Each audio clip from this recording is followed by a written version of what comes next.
Hello and good evening. Welcome back to the AVIAtest Webinar, number 3 of the series. My name is Jeff, and I'm really very happy to welcome you again today. I hope that everybody will have a pleasant time with us. Tonight we chose to talk to you about transponders. We all have one in our plane, and okay, we all basically know how they work. Well, at least we have an idea of what's happening on our side of the transponder. But do we actually know how it's going down to the ground and what our friends, the controllers, do with that information? Well, that's what we're going to find out tonight. Before we continue, I would like to thank the people who sent in questions, and if you have additional questions, of course, you're welcome to keep sending them.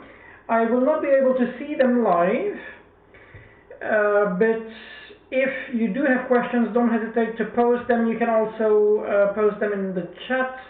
I believe that this should be working. I'm going to make a very quick test right now, and after the webinar of tonight, we will take a look at the questions we receive and answer directly by email to the persons who sent them. Alright, so the chat is working, the video seems to be up, we're good to go.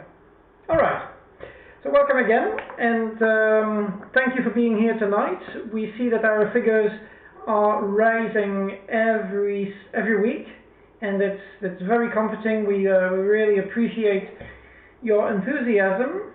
We also received very nice, very pleasing comments by email since last week, and our number of subscribers also increased, so all good news. We will start talking about transponders now. What is a transponder? A transponder historically was developed by the military, as many things in aviation, to recognize the friendly aircraft from the enemies. Actually, the first name of the transponder was called the IFF, the Identification Friend of Foe, foe being another word for enemy. And that's how the militaries first devised an identification system that would enable them to shoot at the right airplanes. Hopefully friendly fire remains the exception. But then it was, as many things, brought into civilian use, and we quickly found that it could have very interesting applications for air traffic control. As an air traffic controller, our main interest in the use of a radar is to identify traffic. To see something on a radar, to see a target, and to be able to know which airplane it represents. That is very important for us, of course. Why it is? It's so that we can efficiently provide traffic information. We can provide air traffic control to these echoes, to these targets, and of course, identifying what is displayed on our screen is essential. If we can't identify to which plot we're talking, a plot being the result of the radar processing system, the radar data processing system, my mistake. If we can't identify to which dot, to which green dot on the screen, if you will, we're talking, the radar becomes quickly useless, because we can't figure out the traffic situation from what we see on the screen, which is the whole purpose of the radar. So when you switch on a transponder, what it does is that basically it listens to signals coming from the ground. That's the first thing it does. And the signal coming from the ground is actually an interrogation. It's a question asked by the radar, if you will.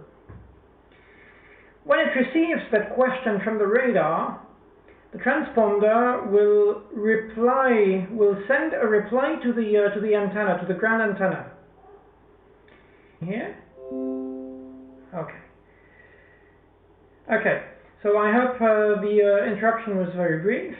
Now, what happens is that every time as we just said, every time the transponder receives a request from the radar, it sends out a reply. And now you're going to ask me, yes, but what is that question and what is that reply? Well, the question is always the same. The question is, talk to me, tell me something. It's standardized. And every time the transponder receives that from the radar, it will send also some sort of standardized answer. And to make it a little bit more schematic, I'll use an image, if you will. Basically, if we talk about the older mode alpha transponder, it will send a digital code, a binary code made of ones and zeros, like everything happens with computers. And basically that binary code will be a control bit, then 3 binary digits representing the first figure of your code, 3 binary digits with the second figure, a control bit, etc., etc., etc., until we reach the end of the message. So all in all, it will send, in case of a mode alpha, 4 times 3 bits of information, which can actually correspond to the 4 figures, and then control bits to make sure that the message is valid.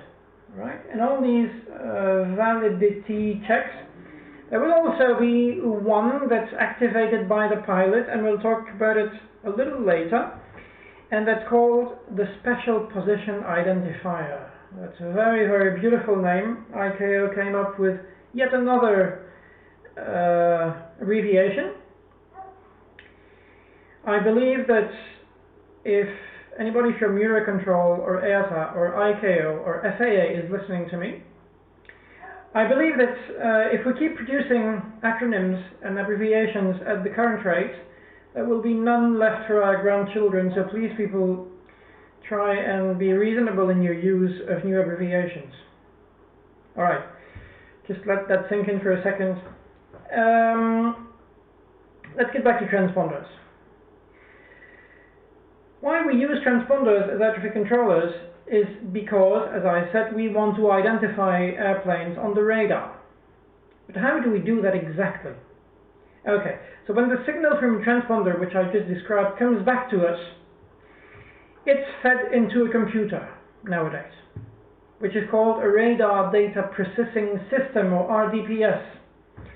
The goal of that thing is to basically analyze all the data that comes in from one or even more radar antennas, and from that build an image that can be used by the controller. It will also do a very, very nice thing for the controller, a very, very interesting job nowadays, and that would be to link your flight plan with your transponder code. Which means that on the screen of the controller, something very useful, something very meaningful will appear, and that next to your position, next to the blip, next to your plot, a plot is the technical word for the blip, or for the echo on the radar, how you look like. Next to that plot, there will be a label. Now, like for example, this little label that I'm moving here. Okay, well, something a little bit similar will appear next to the position of your aircraft on the radar, and that will exactly like this thing here with my name. Exactly in the same fashion, your name or your call sign will actually be displayed on the radar, which is very, very useful for the controller. So we don't see only the code that you display on the transponder, but we're able to link it to the flight plan. All right. Once that is done, to be technical and complete, your plot becomes a track. Your plot becomes a track because a track is the whole history of your flight, so we can track your movement. Alright, that's enough for the technicalities. How we use it in practically, sorry. Well, radar control, or surveillance as we call it nowadays, is something that enables controllers to reduce separations between aircraft. Alright? If we had to work without a radar, nowadays I think it just happens in 1 or 2 countries in the world, and mostly because of terrain reasons. I know that, for example, Nepal doesn't really have a continuous radar coverage, but mostly because of the terrain, because it's so the terrain is so high and so abrupt that it's almost impossible to cover the whole area with a radar because it gets shadowed by the mountains. Also, there are vast areas in the world which are not covered by radar because there's simply no ground to build an antenna on, and that would be the oceans, of course. So if you cross the Atlantic, if you go see our friends in the US, or if you're American and you come see us, visit us in Europe, well, there will be a whole section of your flight where no radar antenna will pick up the signals from your transponder. Nowadays, there is another system that enables us to come up with a solution for that. That's called ADSB, but that's for another webinar. We will talk about the new navigation systems in another webinar. Why I'm saying all this is that basically before we had radar, we had to apply massive separation between aircraft.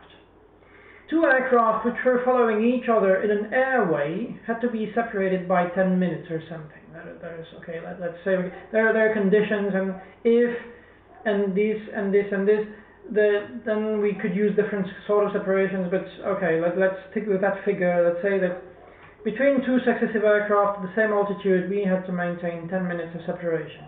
All right, that's huge. The capacity of one air traffic controller or one sector was ridiculously low compared with what it is today. Because now, usually when 2 aircraft are on approach in the TMA, we can say that in many places, in a majority of places in the world, separation of 3 miles, 3 nautical miles can be applied if no other form of separation is applied. So it means that if we don't have vertical separation of 1,000 feet, then we have to keep aircraft 3 miles apart. And 3 miles is really not that much. It's really helpful in terms of capacity. It allows us to let aircraft depart and land very tight together. That is very, very good.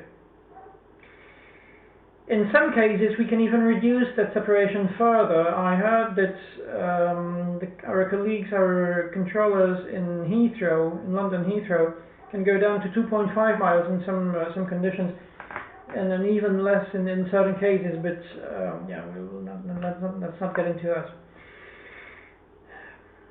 Going back to the transponder thing, well, that's the little piece of equipment that allows us to do all this, because it's very reliable, because it's very trustworthy if used properly. Now, yes, if used properly, because it's a cooperative thing. We need your help to make it work correctly, alright? It's not that difficult, really. Both for us controllers and you pilots, we keep it the simplest possible, and we're going to go through them by generation, if you will. The first generation of transponders I mean, the first modern generation of transponders was the transponders mode alpha. Mode alpha transponders were very simple to use. They had 4 figures that ranged from 0 to 7. You could select the pilot, you as a pilot could select 4 figures on your transponder from 0 to 7, and we as controllers would ask you to do so and to give everybody what we called a discrete code. Now, discrete doesn't mean discretion in terms of shh, don't tell anybody, because obviously they're told on the frequency so everybody hears. But discrete means that everybody would receive a separate code. Alright, that's fairly simple. Everybody receives a separate code, so everybody is displayed with a separate code on the computer, on the radar screen. No possibility for trouble. Okay. A very beautiful system, but we're still missing one piece of information that can be quite useful, and that would be your altitude. And that's when the second generation of transponder appeared, and they were called Mode Charlie. Don't ask me why it's not Bravo. I don't know. Maybe there was some development that was abandoned. I don't know. That would have been called Bravo, but no transponders Mode Bravo. If somebody wants to sell you an airplane and tells you, oh look, it's got a brand new transponder Mode Bravo, it's a scam. Don't go for it. It does not exist. All right. Mode Charlie is very useful for controllers once again because it transmits your pressure altitude. Pressure altitude means that regardless of what you set on the altimeter, regardless of what pressure setting, what QNH, whatever you set in that little window of the altimeter, well, it doesn't really matter, because all we get is a pressure altitude, and it's the job of our computer. Remember, I told you that RDPS, that radar data processing system, well, that's the job of that computer to reconvert it into an altitude, or a flight level if you're above the transition altitude for that matter. Alright? And that's actually quite interesting. That's one of the questions that we have received, and we'll talk about that a little later today. Okay. So, the presence of a Mode Charlie is the reason why a controller will sometimes ask you, Golf Alpha Bravo Charlie Delta, verify level. Verify level means that I want you as a pilot to tell me at what level you are, what altitude or height or flight level you are at the moment, so that I can correlate it with the information that I have on my screen. You tell me I'm at 2,200 feet. I look at the screen, 2,200 feet. Okay, perfect. Your transponder is working perfectly, mate. I'm happy to continue working with you because I can trust what I see on the screen. All right. Then something else appeared, and that would be traffic. Of course, when we have a code made of 4 figures ranging from 0 to 7, if you make a quick calculation, that gives us 4,096 possible codes. So it means that if there are more than 4,096 airplanes flying in the world, well, we have a problem. And as a matter of fact, there's a tiny bit more than these 4,096 aircraft flying, so indeed we do have a problem. We started having a problem quite some time ago. So we had to come up with solutions. First, technical solutions were very expensive and not really practical because they would involve massive computers, and it would really not be practical to carry Deep Blue, if you still remember what Deep Blue is, in your aircraft. So we have to put procedures in place by which we would say, okay, every country or every FIR gets a certain allotment of code, and you're not allowed to use any other, and there are protection rules, and somebody who leaves your FIR must retain the squawk for at least this period of time, etc., etc. So that it was organized that nobody would fly in the same area with the same code as somebody else. Alright, that kind of makes sense. Computers were also allowed to make their own judgments. Some sort of artificial intelligence was developed to say, okay, I have this flight plan, I have this route, and I see a squawk, but it's super far from that route, so it's probably not that airplane, so I'll ask the controller, what's up with this? I'll need the help of a human. Alright, that was also a procedure that was put in place. But even so, we quickly saw that this system was, as we call in French, a band-aid on a wooden leg. And it wouldn't last very long until we ran into problems again. So engineers started developing another system and came up with the current system, which is called Mode S. And a Mode S transponder is just wonderful because not only it does still have a code, you still have the possibility of choosing a code on it, but it also has its own address, its own fixed address. And basically when you start the transponder, when you start transmitting, you transmit the code, of course, the 4-figure code like always, but you also transmit the physical address of the transponder, which is unique and as such is recognized by the radar saying, okay, this transponder address is linked to that aircraft, so we know who you are without even asking you for a code. I'm not talking about codes yet because I've had many questions about them, so I'm saving the explanations for that.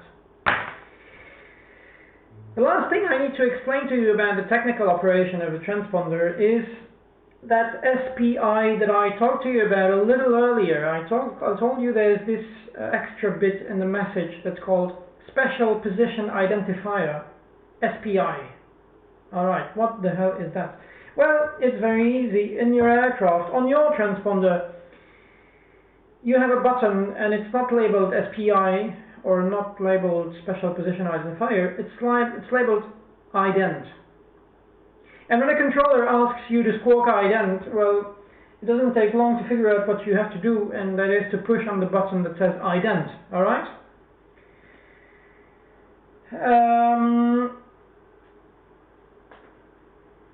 The thing is, with ident,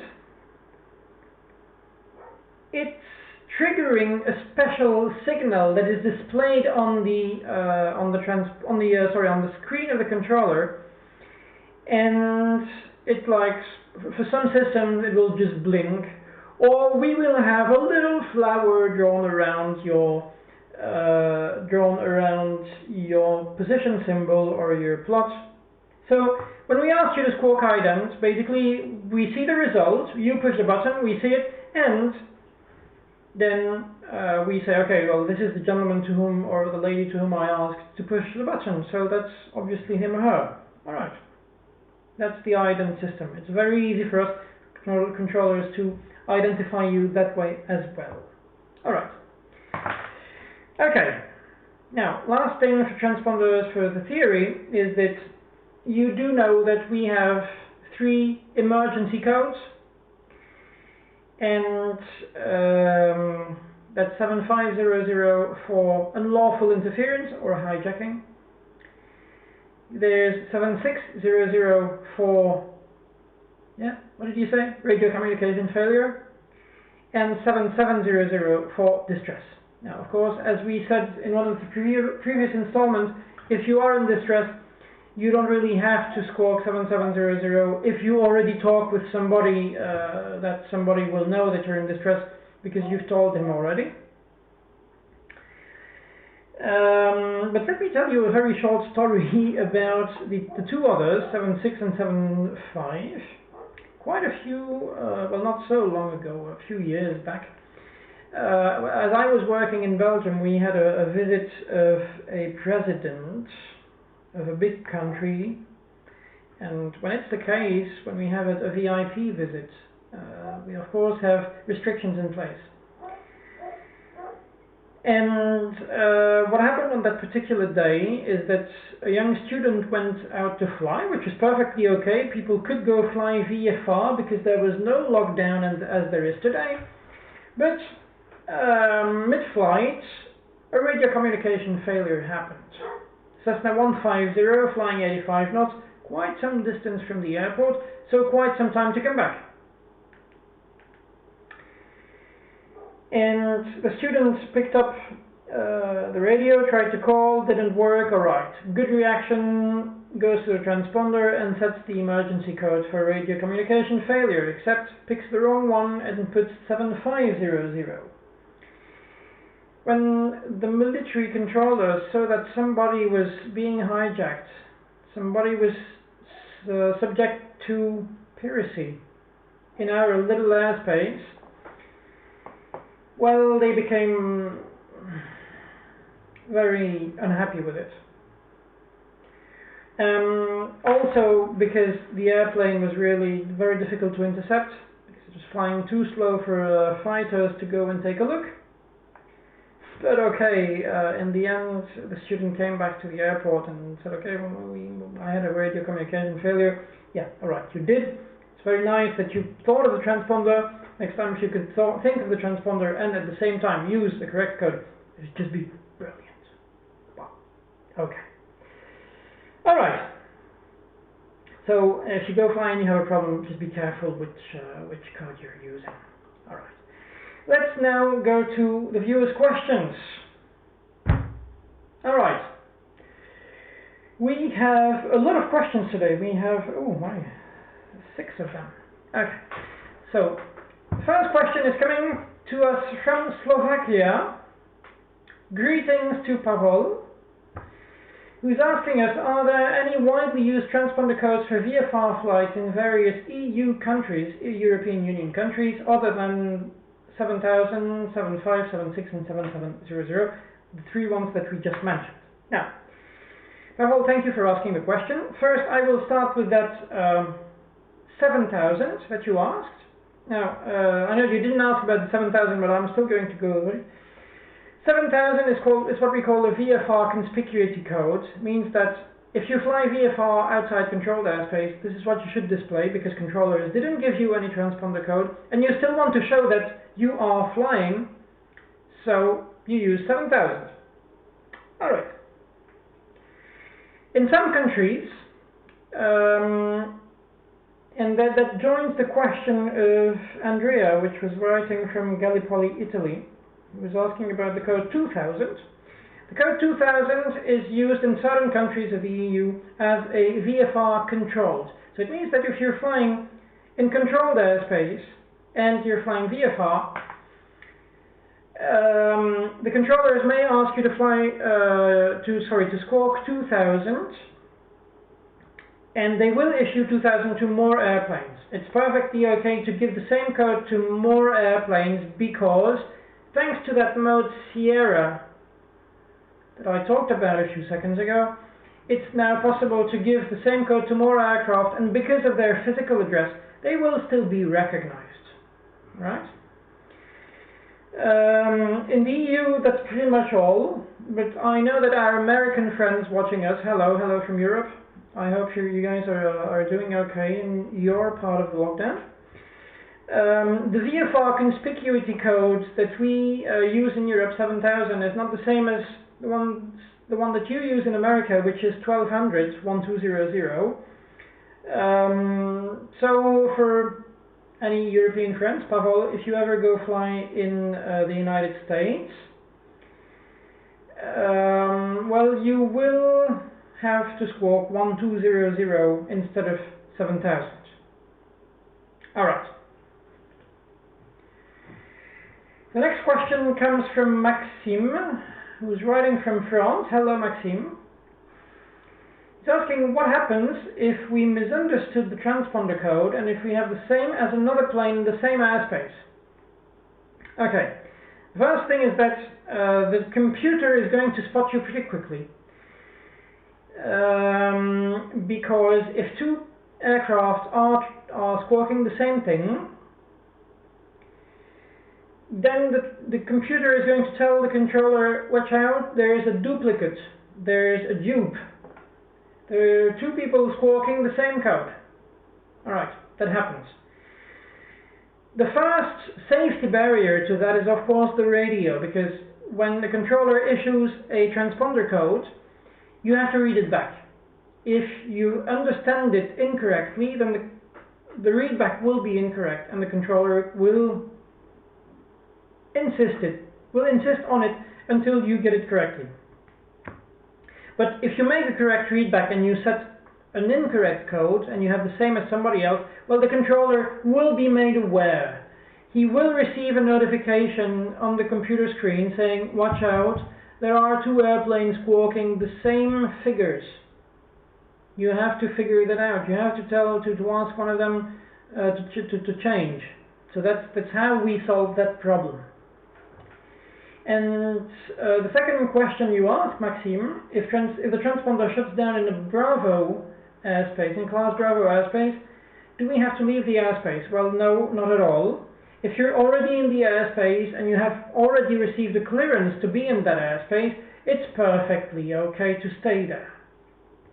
Now, the controller will probably come back to you to say, okay, let's figure out what to do with you. Your transponder failed, but okay, we can arrange something according to traffic. We will let you land. We will do something. We will see.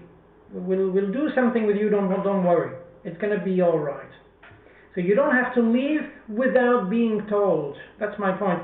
If there's a problem, and if the controller really cannot accommodate your flight because you don't have a transponder, he will tell you. But you don't have to leave of your own volition. You don't have to leave without saying anything. That's the important thing. Wait for air traffic control instructions. Now, Nicholas from Blackpool, United Kingdom, asked us, why are we asked to squawk ident? Okay, now, the ident procedure for controllers, as I explained it a little bit earlier, it just displays an extra marker on the screen. So we see that your track is blinking, or there is a small circle around your airplane, or a small square, or, well, I mean, you get the gist, right? Why we use it is to make sure, to make a final verification that we're talking to the correct airplane. To whom we think you are on the radar is who you actually are on the radar. So you appear on the radar, you squawk a certain code. The extra verification will be for the controller to say squawk ident, and when we see that the correct airplane squawks ident, then say okay. Now we have certainty that this is really the correct airplane. All right? There, Nicholas. I hope this answers your question. And the last question we received for today is coming from Ali Reza from Germany, and that's what happens if the transponder fails before departure. Now that's of course another, that's a little tricky, to be honest. Of course, there are cases in which you don't know. If you fly at an uncontrolled aerodrome, for example, nobody's going to be able to tell you that your transponder doesn't work before you take off, right? And yeah, my dog Bobby is saying hello. If you're flying at a controlled aerodrome, well, the chances are that somebody will have seen it on the previous flight. So the controller will probably tell you something like, I have a remark that your airplane has a transponder failure. So did you have it checked before coming to fly or something? So they will make sure that your transponder has been repaired. But okay, sometimes it just happens overnight that your airplane was in the hangar for the whole night, and then you switch it on again and it doesn't work anymore. Alright, well then when you take off, sometimes when you're on the ground they will already see it. Transponder not working, then the controller again will advise you, okay, we can't accept you, or we can accept you but under certain circumstances. That's all normal. It's again a cooperative system. Transponder work based on a pilot operating it and a controller receiving the information, right? So it's part of a, I'd like to call it negotiation between the two parties. And if you're happy to fly that way, then fly that way by all means. If the controller is happy, then the pilot's going to be happy as well. All right. The last subject for today. Oh, right. More questions popped up.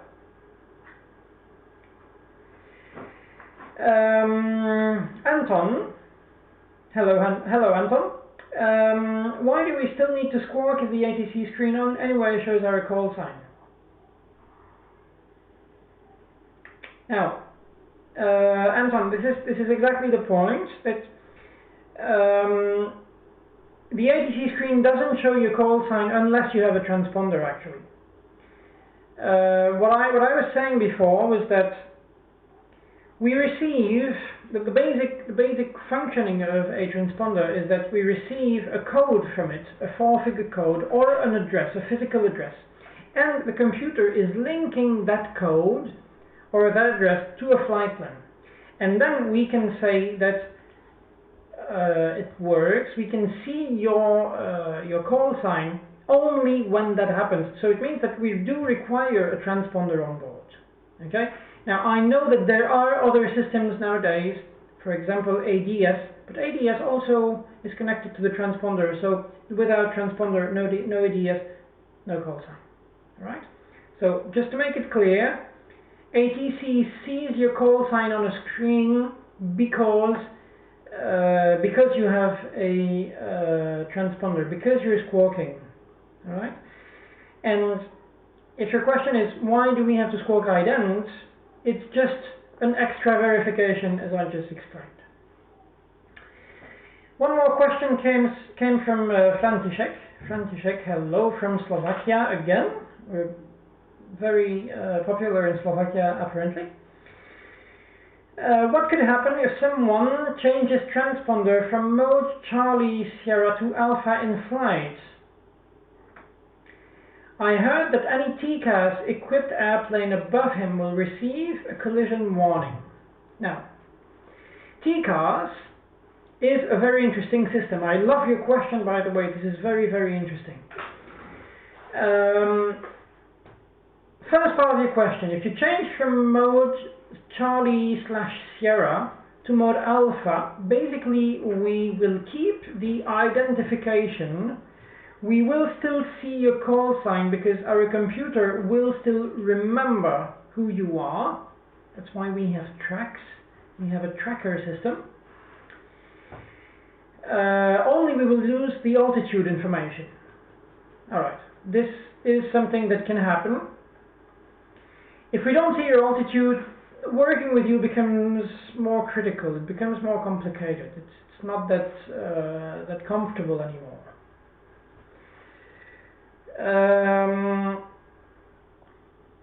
The controller will probably ask you to try it again to check it. I mean, to make a few tests back and forth. But we will lose the altitude information. Now, about your question over TCAS, we will do another webinar especially for TCAS and modern navigation systems. But basically, to answer your question quick and dirty, no, other aircraft will not get a collision warning. They will get a traffic warning. There are two levels of warnings in a TCAS system.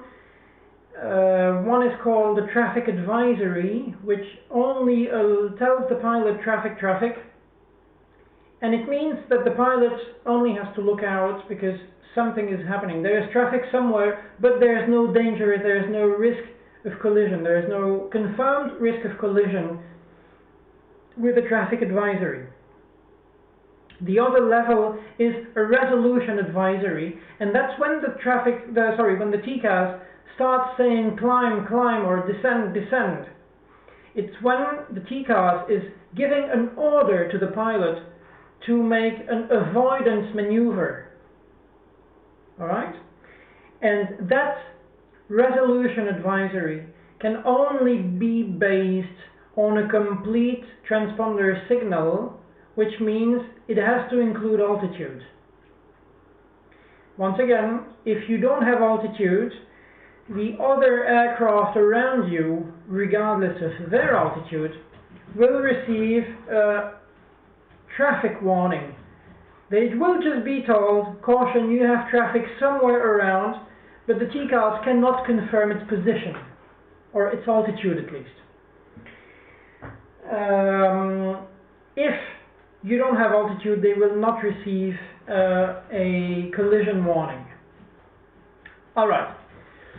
Okay, so I hope that answers all the questions of everybody. Don't forget that if you have extra questions, I will be pleased to answer them afterwards. This video will be uploaded to our our YouTube channel. If you come back in a few days, you will see it. You can see my dog behind me. Hello, Bobby. Yes, hello. You're going to become an internet star overnight, I hope.